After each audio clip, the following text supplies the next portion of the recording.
Hello everyone, welcome to প্রতিষ্ঠা education and training YouTube channel. আমাদের কিন্তু এখানে প্রত্যেকটি সাবজেক্টের চ্যাপ্টার ওয়াইজ কিন্তু ক্লাস ইউটিউব চ্যানেলে চলছে। তার কিন্তু আজকে আমাদের ম্যাথসের ক্লাস, ম্যাথসের আজকে যেটা ক্লাস হবে আমাদের সেটা কিন্তু অনুপাত এবং সনুপাতের পার্ট 3 ক্লাস হবে আজকে। অলরেডি কিন্তু দুটো পার্ট এই চ্যানেলে রয়েছে, তোমরা চাইলে কিন্তু সেই ভিডিওগুলো কিন্তু অবশ্যই দেখে নেবে। চলো তাহলে দেখে নিই আমাদের আজকের ক্লাসের ফার্স্ট কোশ্চেন আমাদের কী রয়েছে। এই টাইপের কোশ্চেনগুলো কিন্তু আমাদের বিভিন্ন কম্পিটিটিভ এক্সাম, তোমরা যে ওয়েস্ট বেঙ্গলের বলতে পারো, প্রতিটা কম্পিটিটিভ এক্সামের জন্য কিন্তু খুব বেশি বেনিফিশিয়াল হবে। ফার্স্ট কোশ্চেন তোমরা দেখতে পাচ্ছ, কোশ্চেন নাম্বার 1 যেটা আমাদের রয়েছে সেটা হচ্ছে এ এবং বি এর মাসিক আয়ের অনুপাত 6:5। মানে এ আর বি এর যে মাসিক আয় তার অনুপাতটা 6:5 এটা বলে দিয়েছে। যদি তাদের মাসিক খরচের অনুপাত 4:3 হয়, তাহলে তার সঙ্গে বলে দিয়েছে যদি প্রত্যেকে মাসে 400 টাকা করে সঞ্চয় করে তাহলে তাদের মাসিক আয়ের সমষ্টি কত। এইরকম টাইপের কোশ্চেন কিন্তু প্রত্যেকটা কম্পিটিটিভ এক্সামের জন্য ওয়েস্ট বেঙ্গলের যে বিভিন্ন এক্সামগুলো হয়ে থাকে প্রত্যেকটার জন্য কিন্তু ভীষণ রকম ইম্পর্টেন্ট। ক্লাসটি শুরু থেকে শেষ পর্যন্ত করো এবং প্রত্যেকটি কোশ্চেন আমি বলবো আগে কিন্তু তোমরা নিজেরা করার চেষ্টা করো, যদি পারো করার চেষ্টা করো, তারপর কিন্তু অবশ্যই কিন্তু আমার ক্লাসটি দেখবে। দেখো তোমাদের যেটা কোশ্চেনটা যেটা বলেছে সেটা হচ্ছে এ এবং বি এর যেটা আয় মানে ইনকামের যেটা রেশিও সেটা হচ্ছে 6:5 আমাদের কোশ্চেনে। ওকে, পরবর্তী ক্ষেত্রে যেটা বলেছে এ আর বি এরই আমাদের যেটা খরচের অনুপাত মানে এক্সপেন্ডিচার, ই ফর এক্সপেন্ডিচার, ই এর যেটা অনুপাত সেটা বলেছে 4:3। এবার আমাকে বলেছে দুজনেই কিন্তু সঞ্চয় করছে 400 টাকা করে। আমরা কিন্তু সবাই জানি ইনকাম থেকে এক্সপেন্ডিচার মাইনাস করলে, আয় থেকে যদি ব্যয়কে মাইনাস করি তাহলে কিন্তু আমাদের খরচ চলে আসে। তাহলে আমরা এখানে দেখতে পাচ্ছি এই দুটোর মধ্যে বিয়োগ করলে এখানেও 2 ইউনিট হচ্ছে, এখানেও কিন্তু আমাদের 2 ইউনিট হচ্ছে। তার মানে অ্যাকচুয়ালি কিন্তু আমাদেরকে কোশ্চেনে এই 2 ইউনিটের যেটা ভ্যালু সেটাই কিন্তু আমাকে বলেছে 400 টাকা। তাহলে আমাদেরকে এবার যেটা বার করতে দিয়েছে বলেছে তাদের মাসিক আয়ের সমষ্টি কত। দেখো এই পোর্শনে আমরা এর মাসিক আয় মানে 6 এর ভ্যালু বার করতে পারি, বি এর মাসিক আয় আমি 5 এর ভ্যালু বার করতে পারি, তারপর তাকে যোগ করতে পারি। এটা কিন্তু একটু লেন্দি প্রসেস হয়ে যাবে। আমরা কিন্তু এটা ছাড়াও কিন্তু যেটা করতে পারি সেটা হচ্ছে প্রথমেই আমরা রেশিওতে এটাকে যোগ করে নিলাম। মানে এর মাসিক আয় হচ্ছে 6 ইউনিট, বি এর হচ্ছে 5 ইউনিট, 6 আর 5কে যোগ করলে 11 হয়ে গেল। এবার আমরা এখানে 11 ইউনিটের মানটাই বার করব। দেখো যদি 2 এর মান 400 হয় তাহলে কিন্তু আমরা দেখতে পাচ্ছি 200 দিয়ে অ্যাকচুয়ালি গুণ করতে হচ্ছে। তাহলে এখানে যদি আমরা 200 দিয়ে গুণ করে দিই তাহলে কিন্তু আমাদের যেটা হয়ে যাবে 11 দুগুণি 22, মানে কিন্তু 2200 কিন্তু আমাদের সঠিক অ্যান্সার হয়ে যাবে। অপশন নাম্বার ডি 2200 হচ্ছে সঠিক অ্যান্সার। তোমরা কিন্তু প্রত্যেকটা কোশ্চেন একদম শুরু থেকে শেষ পর্যন্ত দেখো এবং প্রত্যেকটি কোশ্চেন কিন্তু মানে আগে নিজে করার চেষ্টা করো, এটা কিন্তু অবশ্যই তোমাদের করতে হবে। তোমরা দেখতে পাচ্ছ এটার অ্যান্সার অপশন নাম্বার ডি 2200। চলে আসছে আমরা নেক্সট কোশ্চেন, কোশ্চেন নাম্বার 2। প্রথমে তোমরা এর আগে নিজেরা করার চেষ্টা করো, তারপর যদি আমার ক্লাসটি দেখো যে কীভাবে আমি করলাম সেটা কিন্তু অনেকটাই বেশি সুবিধা হবে। কোশ্চেনটা কি বলছে, কোশ্চেনটা যেটা বলছে একটি অফিসে চেয়ার এবং টেবিলের অনুপাত হলো 9:7। ওকে, তারপর বলেছে যদি টেবিলের চেয়ে চেয়ারের সংখ্যা মোট 42টি বেশি হয় তাহলে অফিসটিতে চেয়ারের সংখ্যা কত ছিল। একদমই খুবই সহজ কোশ্চেন এবং দেখো মানে ভীষণ রকম ইম্পর্টেন্ট কোশ্চেন এবং 10 সেকেন্ডের মধ্যে করা যায় এরকম টাইপের কোশ্চেন। কোশ্চেনটা কি বলেছে, একটি অফিস আছে যেখানে চেয়ার আর টেবিলের অনুপাতটা হচ্ছে 9:7। তার সঙ্গে আমাদের এটাও বলে দিয়েছে যে টেবিলের সংখ্যাটা চেয়ারের সংখ্যার থেকে মোট হচ্ছে আমাদের 42টি বেশি, সরি টেবিলটা কম আছে এবং চেয়ারটা বেশি আছে। তো এখানে সেই জন্য আমি রেশিও দেখছিলাম, এখানে চেয়ার টেবিলের ডিফারেন্স যদি আমি দেখি তাহলে 2 ইউনিট আমরা দেখতে পাচ্ছি। সেই 2 এর মানটাই আমাদের বলছে 42টি। আমরা রেশিওতে দেখতে পাচ্ছি যে এখান থেকে এটা কিন্তু 2 বেশি, তাহলে আমরা কিন্তু সেটা আমরা এখান থেকে দেখতে পেলাম। এবার বলেছে অফিসের চেয়ারের সংখ্যা কত। দেখো চেয়ার রয়েছে প্রথমে সি এবং সেটা হচ্ছে 9 আমরা পেয়ে যাচ্ছি। তো 2 এর মান যদি 42 হয়, আমরা দেখতে পাচ্ছি 2কে কিন্তু 21 দিয়ে গুণ করলে 42 হয়। তাহলে আমরা কিন্তু 9কে যদি আমরা 21 দিয়ে গুণ করি তাহলে কিন্তু আমাদের অ্যান্সারটা চলে আসবে। তাহলে এখান থেকে হয়ে যাবে আমাদের 9কে 9, 9 দুগুণি 18, মানে 181 কিন্তু আমাদের সঠিক অ্যান্সার। সরি এখানে আমরা কিছু বলতে 9কে 9 হবে তাহলে 189, সরি এখানে আমাদের 189 কিন্তু আমাদের সঠিক অ্যান্সার হয়ে যাবে, যেটা রয়েছে আমাদের অপশন নাম্বার ডিতে। 189 কিন্তু আমাদের সঠিক অ্যান্সার, এটা আমরা পেয়ে যাবো। ওকে বেশ, আমরা এবার আসছি নেক্সট কোশ্চেন। নেক্সট কোশ্চেন আসার আগে তোমাদের আমি একটা কথা বলবো, সেটা তো এটার অপশন তো দেখতে পাচ্ছি অ্যান্সারটা। তোমাদের কিন্তু অবশ্যই কিন্তু এরকমভাবে ইউটিউবের ক্লাস তো চলতেই থাকবে, তার সঙ্গেও কিন্তু খুবই একটা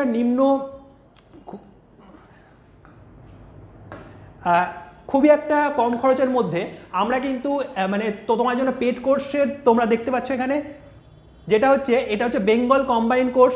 যেই কোর্সটা কিন্তু আমাদের ক্লাসশিপ থেকে শুরু করে মিসেলিনিয়াস ফুড এসআই মানে ওয়েস্ট বেঙ্গলের বিভিন্ন এক্সামের জন্য কিন্তু খুব বেশি উপযোগী হবে।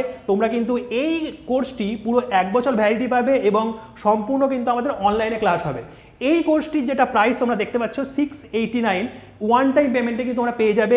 এই কোর্সের সঙ্গে তোমরা লাইভ ক্লাস তো পাবেই, তার সঙ্গে তার রেকর্ডিং ক্লাস, মক টেস্ট সমস্ত কিছু কিন্তু তুমি এই কোর্সে পেয়ে যাবে। তো এই কোর্সের বিষয়ে যদি আরও তুমি বিশদ জানতে চাও তাহলে কিন্তু এই নিচের দেওয়া নাম্বারটিতে কিন্তু অবশ্যই কল করে কিন্তু তোমরা বিশদে জেনে নিতে পারো। ওকে, বেশ, আমরা আসছি এবার নেক্সট কোশ্চেন। নেক্সট কোশ্চেন তোমরা দেখতে পাচ্ছ কোশ্চেন নাম্বার 3। দেখো কি রয়েছে কোশ্চেনটাই। কোশ্চেনটি রয়েছে একটি ত্রিভুজের বাহুগুলির অনুপাত 7:9:12। একটা ত্রিভুজ রয়েছে যার 3টে বাহু রয়েছে, তাদের অনুপাত হচ্ছে 7:9:12। সব থেকে বড় এবং সব থেকে ছোট বাহুর মধ্যে পার্থক্য যদি 15 সেন্টিমিটার হয় তাহলে বৃহত্তম বাহুর দৈর্ঘ্য কত হবে। আমাদের দেখো কি বলেছে, একটা ত্রিভুজের 3টে বাহু রয়েছে, একটা প্রথমটাকে আমি ফার্স্ট বাহু বলতে পারি, দ্বিতীয়টাকে সেকেন্ড বলতে পারি, তারপরটাকে থার্ড বলতে পারি। এদের যেটা রেশিও সেটা হচ্ছে 7:9:12। ওকে, এবার বলেছে সব থেকে বড় আর সব থেকে ছোটোর মধ্যে পার্থক্য। আমরা দেখতে পাচ্ছি সব থেকে বড় হচ্ছে এই বাহুটা, থার্ড বাহুটা, এবং সব থেকে ছোটো হচ্ছে এটা। তাহলে এদের মধ্যে যেটা পার্থক্য সেটা কিন্তু আমরা দেখতে পাচ্ছি 5 ইউনিট হচ্ছে আমাদের এদের মধ্যে ডিফারেন্স। তো আমরা কিন্তু এবার যদি 5-এর মান যদি আমাদের 15 হয় এবং পার্থক্য আমাদের কোশ্চেনে 15 বলে দিয়েছে, তাহলে আমাদেরকে বলেছে বৃহত্তম বাহুটার দৈর্ঘ্য কত। তো বৃহত্তম বাহু মানে হচ্ছে আমরা কিন্তু 12 ইউনিটের মানটা বার করব। তাহলে 12 ইউনিটের মান যদি আমরা বার করি, দেখো প্রত্যেকটা কোশ্চেন একই রকমভাবেই হচ্ছে। এখানে কিন্তু আমরা 5-এর মান যদি 15 হয়, অ্যাকচুয়ালি কিন্তু 3 দিয়ে গুণ করলে আমরা অ্যাকচুয়াল ভ্যালু পেয়ে যাচ্ছি। তাহলে এখানেও কিন্তু আমরা যদি 3 দিয়ে গুণ করি তাহলে 36 ইউনিট সেন্টিমিটার আমাদের কিন্তু সঠিক অ্যান্সার হয়ে যাবে, যেটা আমাদের রয়েছে অপশন নাম্বার ডিতে। ওকে, নেক্সট কোশ্চেন দেখো, এটা আগে আমরা অ্যান্সার দেখে নিলাম। নেক্সট কোশ্চেন তোমরা দেখতে পাচ্ছ very very very very important question যে কোনো কম্পিটিটিভ এক্সামের জন্য। কোশ্চেনটা কি বলেছে, কোশ্চেন নাম্বার 4 দেখো, বলেছে যে দুজন শ্রমিকের মজুরির অনুপাত হচ্ছে 4:3। দুজন শ্রমিক রয়েছে যাদের মজুরির অনুপাত হচ্ছে 4:3। যদি প্রথম জনের মজুরি 9 টাকা কমানো হয় এবং দ্বিতীয় জনের মজুরি 9 টাকা বাড়ানো হয়, তবে কি হবে, তবে সেক্ষেত্রে তাদের মজুরির অনুপাত পূর্বোক্ত অনুপাতের বিপরীত হবে। তাহলে আমাদেরকে বলেছে প্রথম জনের মজুরি কত।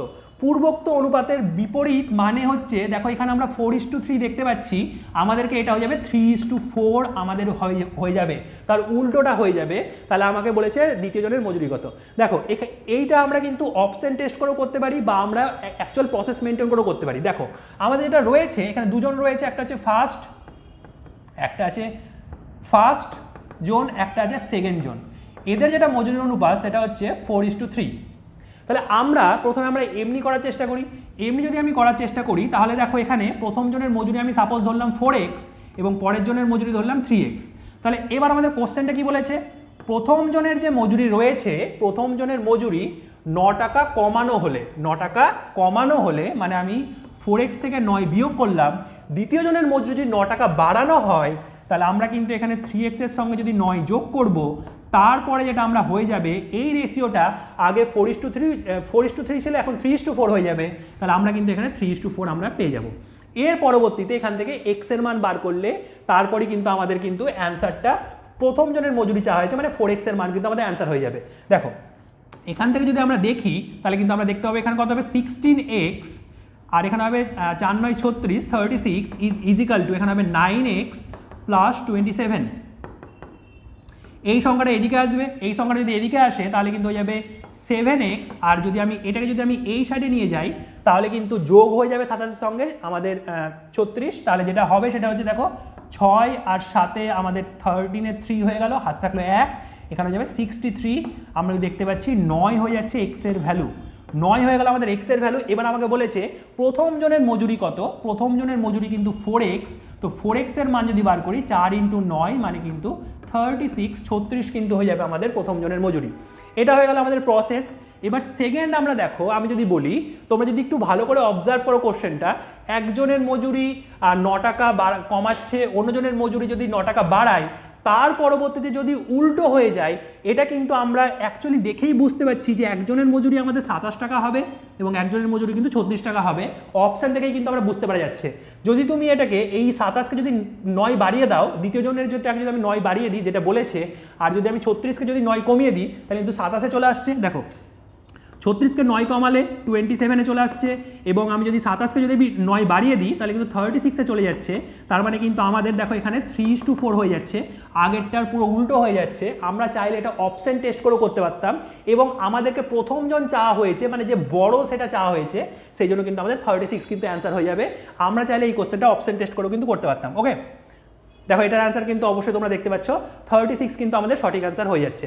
পরবর্তী তোমাদেরকে বলবো, দেখো যে কোনো যদি তুমি এক্সাম দাও অবশ্যই কিন্তু আমাদের বিভিন্ন মক টেস্ট কিন্তু বাড়িতে দেওয়া অবশ্যই কিন্তু দরকার। সেই জন্য কিন্তু তোমরা যদি মনে করো যে ক্লার্কশিপের মক টেস্ট, ধরো তোমরা এক্সাম দেবে, ক্লার্কশিপের মক টেস্ট কিন্তু তোমরা পুরো 50টা টপিক ওয়াইজ টেস্ট, 5টা full mock test with solution, সমস্তগুলো কিন্তু অনলাইন তোমাদের মোবাইল থেকে দিতে পারবে। এবং তুমি পুরো সমস্ত স্টুডেন্টের মধ্যে তোমার স্কোর কত হলো, র্যাঙ্ক কত হলো, এবং সমস্ত ক্লাসের কিন্তু তুমি মানে সমস্ত টেস্টগুলোর কিন্তু তুমি PDF পেয়ে যাবে। এটা কিন্তু তুমি শুধুমাত্র 47 টাকায় পেয়ে যাবে, একই রকম বেনিফিট পাবে। এবং যদি তুমি সেটা যদি মিসলেস এক্সামের জন্য যদি চাও নিতে, সেটা কিন্তু 56 টাকায় তুমি পেয়ে যাবে। এবং ধরো তুমি ক্লার্কশিপ মিসলেস সব কিছুই এক্সাম দিচ্ছ, সেই সমস্ত এক্সামের জন্য কিন্তু একটা কম্বাইন্ড মক টেস্ট কিন্তু তুমি 97 রুপিসে কিন্তু পেয়ে যাবে। এই সমস্ত বিষয়ে আরও বিশদে যদি তুমি জানতে চাও তাহলে কিন্তু অবশ্যই 9088890010 এই নাম্বারে কিন্তু কল করে তুমি আরও বিশদে কিন্তু তুমি জেনে নিতে পারো। ওকে, বেশ, আমরা আসছি আমাদের নেক্সট কোশ্চেন। দেখো নেক্সট কোশ্চেন নাম্বার 5 যেটা রয়েছে আমাদের, সেটা আমাদের কি রয়েছে।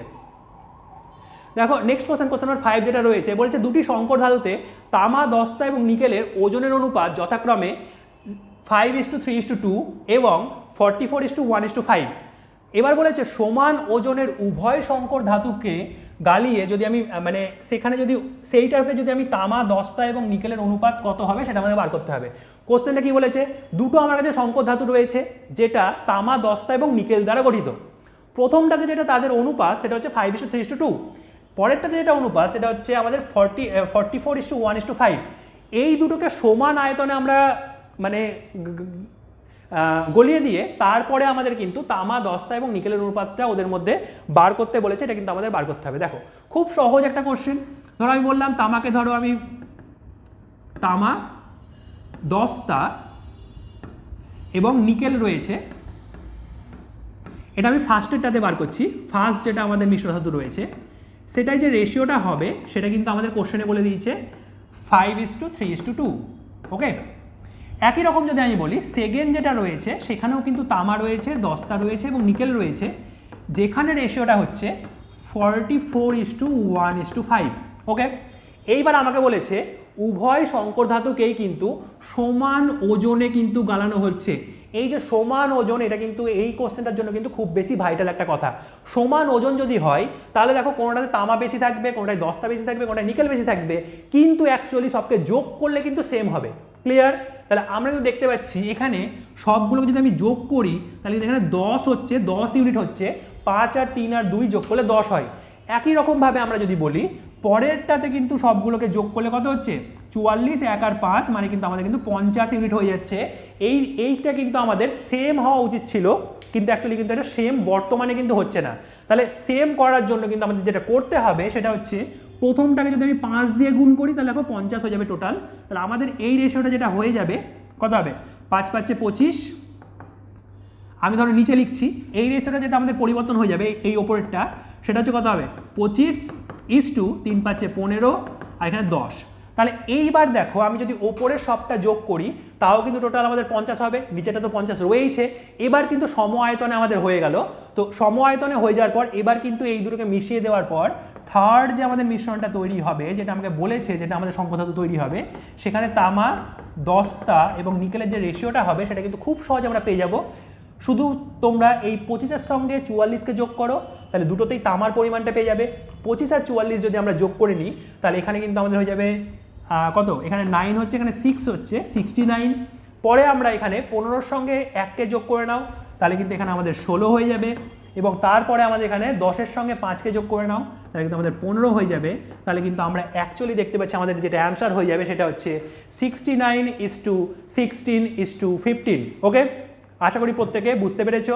এখানে সমান আয়তন ছিল, সেই জন্য কিন্তু আমরা যেটা করলাম সেটা হচ্ছে এই সবের যোগফলটা সমান করার চেষ্টা করলাম, ব্যাস এইটুকুই কাজ, এছাড়া কিন্তু আর কোনো কাজ নেই। ওকে, দেখো নেক্সট কোশ্চেন আমাদের কি রয়েছে, আগে তোমরা এটার অ্যান্সার দেখে নাও। তারপর আমরা নেক্সট কোশ্চেনে চলে আসছি। এই কোশ্চেনটাও কিন্তু আমাদের বিভিন্ন কম্পিটিটিভ এক্সামের জন্য কিন্তু very very very very important question. খুব বেশি কিন্তু এরকম টাইপের কোশ্চেন কিন্তু আমাদের এক্সামে আসতে দেখতে পাওয়া যায়। দেখো কোশ্চেনটা কি রয়েছে, কোশ্চেনে রয়েছে এক ব্যক্তি, এখানে দুটো হবে না, এক ব্যক্তি তার 4 বন্ধু ABCDর মধ্যে কিছু সংখ্যক পেন 1/3, 1/4, 1/5, 1/6 অনুপাতে ভাগ করে দিল। তার কাছে কমপক্ষে কতগুলি পেন থাকতে হবে? সে যদি এই রেশিওতে ভাগ করতে চায় একজন ব্যক্তি তার 4 বন্ধুর মধ্যে ABCDর মধ্যে, তাহলে তার কাছে মিনিমাম কতগুলি পেন কিন্তু থাকতে হবে। আমি তোমাদের বলি, এখানে আমার যখন এক্সামে কোশ্চেনটা থাকে তখন কিন্তু আমাদের একটা অপশন 60ও থাকে, 60 থাকে। এখানে আমি দিইনি, কিন্তু একটা অপশন 60 থাকে এবং ম্যাক্সিমাম নাম্বার অফ স্টুডেন্ট এখানে 60 করে আসে, কারণ কিন্তু তারা ভুল করে আসে। কীভাবে সঠিকভাবে করতে হয় তোমরা একবার দেখে নাও। দেখো কোশ্চেনে যেটা বলেছে, একজন ব্যক্তি ABCD 4 জন রয়েছে ওর বন্ধু, তাদের মধ্যে কিছু সংখ্যক পেন 1/3, 1/4, 1/5, 1/6 এই রেশিওতে কিন্তু ভাগ করে দিচ্ছে। যখনই কোনো একটা রেশিওর তোমরা কোশ্চেন দেখতে পাবে এবং রেশিওর কোশ্চেনটা ভগ্নাংশে থাকবে, তোমাদের ফার্স্ট কাজ কি বলতো? ফার্স্ট কাজ হচ্ছে সেই ভগ্নাংশের রেশিওগুলোকে কিন্তু একটা পূর্ণ সংখ্যার রেশিওতে পরিণত করা। পূর্ণ সংখ্যার রেশিওতে পরিণত করার জন্য আমাদের কি করতে হয়? নিচের যে সংখ্যাগুলো রয়েছে এই ভগ্নাংশের, তার লসাগু করে সবগুলোকে গুণ করে দিতে হয়। এবার যদি দেখো যে তোমার সবগুলোতে 1 রয়েছে, সেটা করারও কিন্তু কোনো প্রয়োজন পড়ে না যে লসাগু করব গুণ করবো, এটা হচ্ছে অ্যাকচুয়াল প্রসেস। যদি আমাদের সবগুলোর উপরে 1 থাকে, তাহলে আমরা বলতে পারি যে এই সংখ্যাটাকে যদি আমি পূর্ণ সংখ্যার রেশিওতে পরিণত করতে চাই, এর নিচের সংখ্যাটাকে বাদ দিয়ে দাও, বাকি যে অন্য 3টেতে যে সংখ্যাগুলো রয়েছে সেগুলো দিয়ে গুণ করে দাও। মানে আমরা কিন্তু বলতে পারি প্রথমটার জায়গায় হবে এটা, ক্লিয়ার? প্রথমটার জায়গায় হবে এটা, সেকেন্ডটার জায়গাতে এই 4কে বাদ দিয়ে দাও, তারপরে কিন্তু আমরা 3 × 5 × 6 আমি সেকেন্ড রেশিওটা কিন্তু করে দিতে পারি। 5টা আগে লিখলাম, তাহলে 3 লিখে দিই, তারপর 6, ওকে। তারপরে একই রকম থার্ড রেশিওর ক্ষেত্রেও সেমভাবে হবে 3 × 4 × 6, মানে যেটার জায়গায় বসাচ্ছি সেটাকে বাদ দিয়ে বাকিগুলোর সঙ্গে গুণ করে দিচ্ছি। একই রকম আমি যদি 4টা বার করার চেষ্টা করি, ওখানে 1/6 জায়গায় এখানে কিন্তু আমার যেটা হয়ে যাবে সেটা হচ্ছে 3 × 4 × 5। এর পরবর্তীতে আমরা ছোট আকারে প্রকাশ করব, দেখব একই সংখ্যা দিয়ে প্রত্যেকটা সংখ্যা কাটাকুটি যাচ্ছে কিনা, কাটাকুটি গেলে কাটবো, তারপর আমরা ছোট আকারে প্রকাশ করার পরেই কিন্তু আমাদের অ্যান্সারটা চলে আসবে। এইটা কিন্তু আমি যেটা করলাম সেটা কিন্তু অবশ্যই চেক করে নেবে যে ওপরে সবগুলোর ক্ষেত্রে 1 আছে। তো যদি 1 ছাড়া অন্য কোনো সংখ্যা থাকে, সবগুলো ধরো অন্য সংখ্যা আছে, তাহলে সেইটাকেও কিন্তু সামনে একটা গুণ করতে হবে। সাপোজ এখানে 2 থাকলে এখানে 2 × 4 × 5 × 6 করতে হতো, এখানে 3 থাকলে 3 × 5 × 3 × 6 করতে হতো, মানে অন্য সংখ্যা থাকলে সেটা দিয়ে গুণ করে নিতে হতো, মানে সেখানে সেইটার ক্ষেত্রে 4টে সংখ্যা হয়ে যেত। চলে আসছে আমরা এবার দেখো কাটাকুটি করা যাচ্ছে কিনা। সবগুলোর মধ্যে থেকে আমি দেখতে পাচ্ছি 3 তো কমন রয়েছে, তাহলে আমি 3 সবগুলো থেকে বাদ দিয়ে দিচ্ছি। এখানে 3 রয়েছে, এখানে 3, এখানে 3, এখানে 3, সবগুলো থেকে আমি 3 বাদ দিয়ে দিলাম। সবগুলোর মধ্যে থেকে আমি যেটা দেখতে পাচ্ছি 2 তো রয়েছে আবার, তাহলে আমি সবগুলোর মধ্যে থেকে 2 বাদ দিয়ে দিচ্ছি। এখান থেকে 2 বাদ দিলাম, এখান থেকেও আমরা 2 বাদ দিয়ে দিলাম, এখান থেকেও আমরা 2 বাদ দিয়ে দিলাম এবং এখান থেকেও 2 বাদ দিলাম। আর কিন্তু আমি কোনো এমন সংখ্যা দেখতে পাচ্ছি না যেটা সবগুলোর মধ্যেই কমন রয়েছে। সবগুলোর মধ্যে থাকতে হবে কাটাকুটি করার জন্য, তাহলে আমরা কিন্তু দেখতে পাচ্ছি না। তাহলে আমরা যেটা এই কোশ্চেনটার অ্যান্সার যেটা আমরা দেখতে পাচ্ছি সেটা হচ্ছে 20:15:12:10। এইবার দেখো যদি আমি এই রেশিওতে ভাগ করতে চাই, তাহলে যে ভাগ করছে, যেই ব্যক্তি ভাগ করছে তার কাছে কিন্তু মিনিমাম 20টা, 15টা, 12টা আর 10টা, তার মানে সবকে যোগ করলে মিনিমাম কিন্তু আমি সবকে যোগ করি তাহলে 57টা কিন্তু আমাদের কিন্তু পেন থাকতেই হবে। সবকে যোগ করলে 57 হচ্ছে, আমি দেখতে পাচ্ছি 57টা কিন্তু মিনিমাম পেন থাকতে হবে, মানে কিন্তু অপশন নাম্বার সি কিন্তু আমাদের সঠিক অ্যান্সার হয়ে যাবে। এখানে কিন্তু একটা 57 এবং 58 দুটো অপশনই রয়েছে, যোগটা একবার ঠিক করে দেখে নেবে যে 57 হচ্ছে না 58 হচ্ছে, মানে এরকম টাইপের অপশন থাকলে, কাছাকাছি অপশন থাকলে এটা একবার দেখে নিতে হয়, এখানে আমাদের অ্যান্সার 57 হয়ে যাবে। চলে আসছে আমরা নেক্সট কোশ্চেন, আগে তোমার এটা অ্যান্সার দেখে নাও। চলে আসছে আমরা নেক্সট কোশ্চেন নাম্বার 7, ওকে। দেখো কি রয়েছে, বেশ ইম্পর্টেন্ট একটি কোশ্চেন এবং খুব মানে সহজ একটা কোশ্চেন রয়েছে, কোশ্চেন নাম্বার 7। দেখো কি রয়েছে, কোশ্চেনটা রয়েছে যে একটি ব্যাগে সমপরিমাণ কিন্তু এটা কিন্তু খুব ভালো করে ফোকাস করবে, সমপরিমাণ রয়েছে, সমপরিমাণ 1 টাকা 50 পয়সা এবং 25 পয়সার মুদ্রা আছে। বলেছে যদি মোট মূল্য 35 টাকা হয়, তাহলে প্রত্যেক প্রকার মুদ্রার কতগুলি করে আছে, মানে সংখ্যাটা আমাদের বার করতে হবে প্রত্যেক প্রকার মুদ্রা কতগুলো করে রয়েছে। দেখো আমি যদি বলি, ধরো সাপোজ প্রত্যেক প্রকার মুদ্রা যেহেতু সমপরিমাণ রয়েছে, সাপোজ ধরো আমি ধরলাম 1টা করে যদি থাকতো, তাহলে 1 টাকা দিয়ে কত হচ্ছে, 1 টাকা হতো, তাই তো? 50 পয়সা দিয়ে কিন্তু 50 পয়সা হতো, কিন্তু আমি যদি টাকায় পরিণত করি তাহলে কিন্তু আমার যেটা হয়ে যেত সেটা হচ্ছে 0.50 টাকা হতো, তাই না? 50 পয়সা মানে হচ্ছে 0.50 টাকা। এবার যদি একটা যদি 25 পয়সা থাকতো সেখান থেকে কিন্তু আমাদের এইটা হয়ে যেত 0.25 টাকা হয়ে যেত। মানে একটা করে যদি সমস্ত কয়েনগুলো থাকে তাহলে যেটা আমাদের মোট টাকা যেটা পরিণত হয় সেটা কিন্তু আমরা যোগ করলেই পেয়ে যাব, সেটা হচ্ছে 1.75 টাকা, তাই না? একটা করে থাকলে প্রত্যেকটা কয়েন যদি আমাদের একটা করে থাকতো তাহলে মোট টাকা কিন্তু এইটা হচ্ছে, আমি বলতে পারি যে এত টাকা তৈরি করার জন্য প্রতিটা কয়েন একটা করে কিন্তু প্রয়োজন পড়ে, তাই তো? প্রতিটা কয়েন কিন্তু একটা করে কিন্তু প্রয়োজন পড়ে, আমি লিখে দিচ্ছি আবার, একটা করে কিন্তু প্রয়োজন পড়ে। এইবার আমাকে কি দেখো মোট টাকা কত করতে হবে, মোট টাকা করতে হবে 35। মোট টাকা যদি 35 হয় তাহলে প্রতিটা কয়েন কত টাকা মানে কটা করে প্রয়োজন পড়বে বার করলেই কিন্তু হয়ে যাবে। আমাদের এখানে যেটা আমি দেখতে পাচ্ছি সেটা হচ্ছে 1কে 1.75 দিয়ে ভাগ করে যদি আমি 35 দিয়ে গুণ করে দিই তাহলে কিন্তু আমাদের অ্যান্সারটা হয়ে যাবে। নিচে আমি এখানে দেখতে পাচ্ছি একের মানে দুটো সংখ্যা আছে, তাহলে আমি এখানে 100 দিয়ে গুণ করে দিলাম, দশমিক উঠিয়ে দিলাম। এবার জাস্ট কাটাকুটি আর কিছুই নেই।